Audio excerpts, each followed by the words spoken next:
আজকে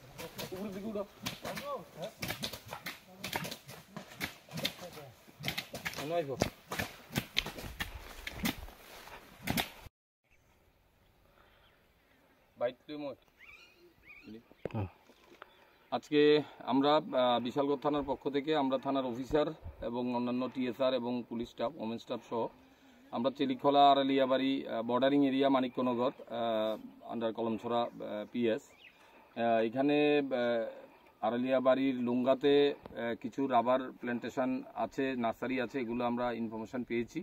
এর ভিত্তিতে আজকে আমরা একটা স্পেশাল টিম তৈরি করে আমরা এই এলাকাতে আসি এবং এখানে দেখি রাবার বাগানের আশেপাশে লুঙ্গাতে প্রচুর পরিমাণে নার্সারি এবং গাঁজা প্ল্যান্টেশন করা হয়েছে, এগুলো আমরা ডেস্ট্রয় করেছি।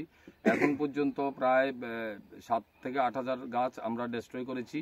আমাদের রেড কন্টিনিউ জারি আছে, এখনও চলবে।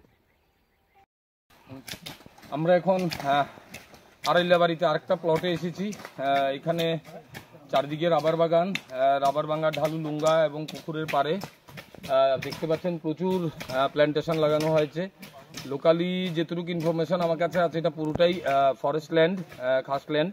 তো এখানে আমরা এখন এই বাগানটাকে ডেস্ট্রয় করছি। এটার প্রায় 7 থেকে 8 হাজার নার্সারি এখানে প্ল্যান্টেশন করা হয়েছে। গাছের গ্রোথও মোটামুটি বড় হয়ে গেছে। পুরোটা আমরা এখন ডেস্ট্রয় করছি।